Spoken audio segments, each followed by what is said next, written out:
Baik, Assalamualaikum warahmatullahi wabarakatuh. Selamat pagi, salam sejahtera untuk kita semua. Bapak dan Ibu, pada hari ini saya akan mempresentasikan strategi pembelajaran agenda 3 pada pelatihan kepemimpinan pengawas. Namun sebelumnya, izinkan saya memperkenalkan diri. Nama saya Adi Abdillah, saya adalah Widya Iswara Ahli Muda di Pusat Pelatihan SDM Pencarian dan Pertolongan Basarnas. Kemudian saya tinggal di Bekasi. Ini adalah nomor WA dan alamat email saya.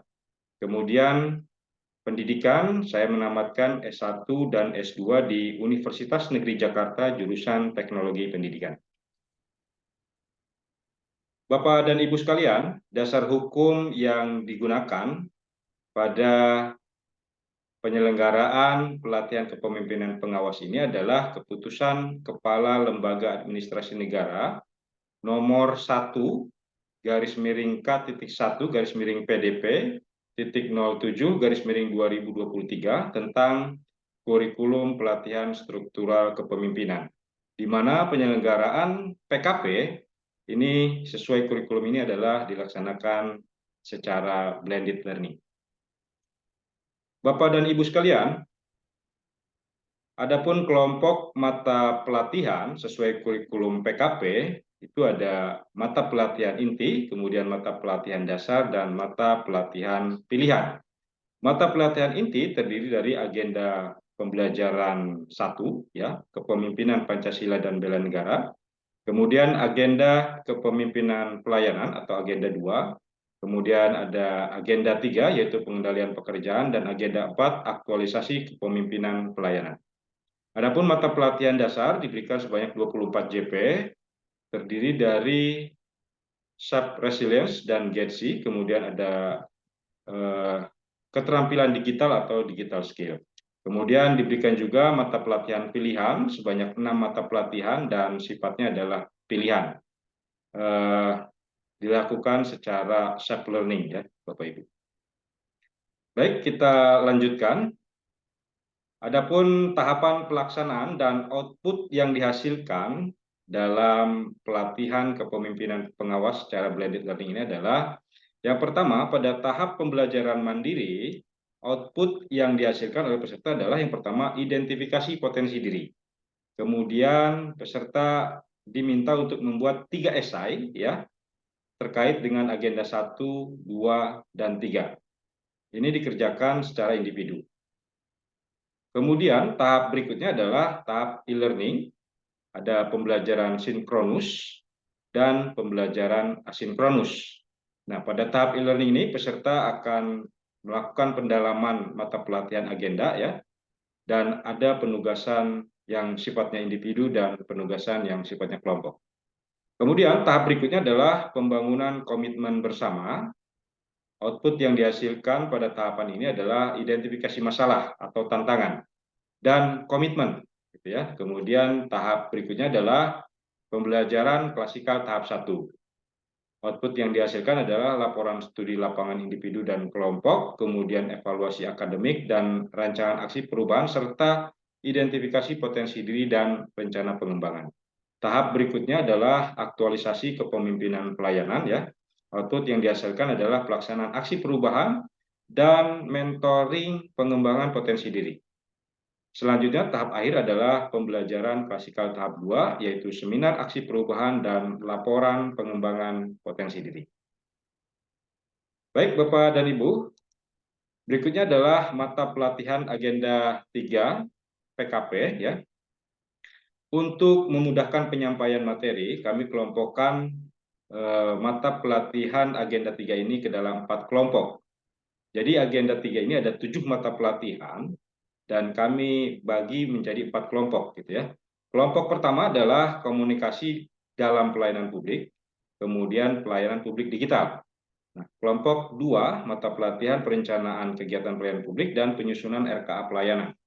Kemudian kelompok mata pelatihan 3 adalah terdiri dari manajemen pengawasan dan pelaksanaan pengendalian kegiatan dan kelompok mata pelatihan yang keempat ini hanya ada satu mata pelatihan, yaitu manajemen mutu. Berikutnya Bapak Ibu, tahapan blended learning pada agenda 3 yang akan dilakukan oleh peserta adalah yang pertama pada tahap MOC 16 JP, peserta akan belajar secara mandiri ya terkait dengan mata pelatihan agenda 3. Kemudian tahap berikutnya adalah tahap e-learning ya. Ada 9 JP sinkronus dan 18 JP asinkronus. Selanjutnya tahap Op Kampus 1, kemudian masuk lagi ke tahap klasikal ya, klasikal agenda 3 ini ada 33 JP. Kemudian tahap berikutnya adalah Op Kampus 2 dan tahap terakhir adalah klasikal 2. Bapak dan Ibu sekalian, pada tahap e-learning agenda 3 ini ada sinkronus 9 JP dan asinkronus 18 JP. Nah, pada tahap sinkronus 9 JP, kegiatan dilakukan adalah yang pertama konfirmasi hasil self learning, pembahasan esai dan overview mata pelatihan. Kemudian nanti ada penugasan ya, baik individu maupun kelompok, dan presentasi penugasan sebelumnya ataupun penjelasan penugasan yang akan datang.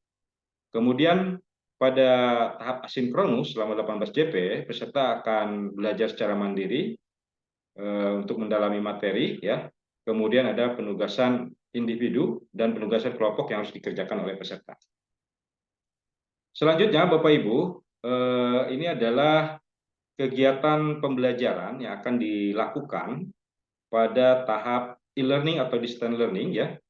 Pada hari ke-15, hari pertama tahap e-learning ya. Ini ada sinkronus 3 JP. Kegiatan dilakukan adalah yang pertama tentunya menyampaikan salam gitu ya, perkenalan dan membangun hubungan dengan peserta.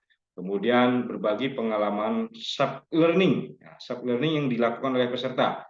Kita gali pengalaman mereka, kemudian peserta diminta untuk pemaparan esai ya, esai yang sudah dikerjakan dan diskusi tentang esai tersebut. Kemudian overview mata pelatihan kelompok 1 dan kelompok 2. Kemudian penjelasan tugas hari pertama. Nah, pada tahap asinkronus 4 JP, hari ke-15 atau hari pertama pembelajaran e-learning, tugas individunya adalah yang pertama identifikasi dan analisis isu komunikasi pelayanan publik dan pelayanan publik digital yang berpotensi menghambat kinerja pelayanan. Ini disubmit pada hari ke-15. Kemudian tugas kelompok itu adalah menyusun rencana kegiatan inovasi pelayanan publik digital, disubmit pada hari ke-15. Selanjutnya Bapak Ibu, hari ke-16 ada sinkronus 3 JP. Kegiatan dilakukan adalah menyampaikan salam, membangun suasana kondusif, kemudian paparan esai dan diskusi ya. Melanjutkan hari kemarin, kemudian paparan tugas hari pertama, umpan balik tugas hari pertama, kemudian overview mata pelatihan kelompok 3 dan 4. Kemudian diskusi penguatan materi hari kedua dan penjelasan tugas hari kedua. Nah, pembelajaran asinkronus 6 JP yang harus dilakukan adalah peserta mengerjakan tugas individu ya. Yang pertama, identifikasi dan analisis isu pengendalian, pengawasan, dan mutu layanan publik yang tidak berjalan baik di unit organisasi. Nah, ini disubmit nanti pada hari ke-17. Kemudian tugas kelompoknya adalah menyusun proposal rencana inovasi digital untuk layanan publik sesuai kebutuhan masyarakat. Ini juga sama disubmit pada hari ke-17. Nah, Bapak Ibu, hari ke-17 ini, hari ke-17 tidak ada pembelajaran sinkronus, tetapi hanya ada pembelajaran asinkronus. Jadi nanti selama 8 JP, peserta melanjutkan tugas pada hari kedua, ya, baik tugas individu maupun tugas kelompok. Selanjutnya pada hari ke-18 ada sinkronus 3 JP. Ini kegiatan yang dilakukan adalah yang pertama menyampaikan salam, kemudian paparan makalah, esai dan diskusi, gitu ya. Kemudian paparan tugas hari kedua dan umpan balik tugas hari kedua. Kemudian overview mata pelatihan kelompok 3 dan 4. Selanjutnya adalah diskusi penguatan materi hari ketiga, penjelasan pembelajaran klasikal ya, kemudian pembulatan mata pelatihan agenda 3. Kemudian untuk asinkronusnya tidak ada kegiatan. Selanjutnya, Bapak Ibu, kita akan bertemu lagi dengan peserta pada pembelajaran klasikal, yaitu pada hari ke-31 selama 3 JP. Nah, kegiatan pembelajaran yang dilakukan adalah yang pertama, menyampaikan salam, kemudian perkenalan dan membangun hubungan, ya, kemudian review pembelajaran e-learning, kemudian overview pembelajaran klasikal, ya, tanya jawab pembelajaran klasikal, dan lesson learn dari kegiatan hari ke-31 atau hari pertama tahap pembelajaran klasikal.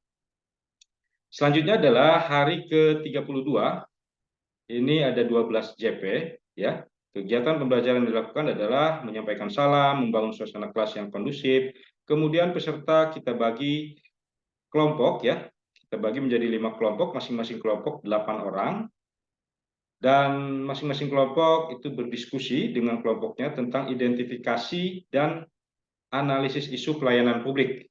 Kemudian paparan isu pelayanan publik, ya, hasil diskusi kelompok tersebut dipaparkan, kemudian didiskusikan, gitu ya. Kemudian terakhir adalah membuat lesson learn dari kegiatan hari ke-32. Selanjutnya hari ke-33 ada 9 JP. Kegiatan pembelajaran yang dilakukan adalah menyampaikan salam, membangun suasana kelas yang kondusif, gitu ya. Kemudian pembagian kelompok menjadi 5 kelompok, ya, masih sama kelompoknya 8 orang. Kemudian diskusi kelompok tentang inovasi pelayanan publik. Kemudian paparan hasil diskusi kelompok tadi, ya, tentang inovasi pelayanan publik, dan diskusi proposal inovasi pelayanan publik, serta membuat lesson learn dari kegiatan hari ke-33. Nah, Bapak Ibu sekalian, pada hari ke-34 ada 9 JP. Adapun kegiatan pembelajaran yang dilakukan adalah menyampaikan salam, membangun suasana kelas yang kondusif, pembagian kelompok masih sama, ya. Kemudian diskusi kelompok isu pengawasan dan pengendalian kegiatan. Kemudian paparan isu pengawasan dan pengendalian kegiatan, hasil diskusi kelompok. Kemudian diskusi pengawasan dan pengendalian kegiatan, dan terakhir adalah pembulatan materi klasikal, ya, agenda 3. Nah, Bapak Ibu, ada quote dari Pak Yusuf Kalla, ya, bahwa pekerjaan yang baik tanpa perencanaan hanya akan sulit, hanya akan jadi sulit, ya. Perencanaan yang baik tanpa pelaksanaan hanya akan jadi arsip. Nah, mudah-mudahan perencanaan pembelajaran ini ketika dirancang dengan baik, ya, akan mencapai tujuan pembelajaran yang diharapkan, dan pembelajaran pada agenda 3 PKP ini berlangsung secara efektif dan efisien. Demikian presentasi dari saya terkait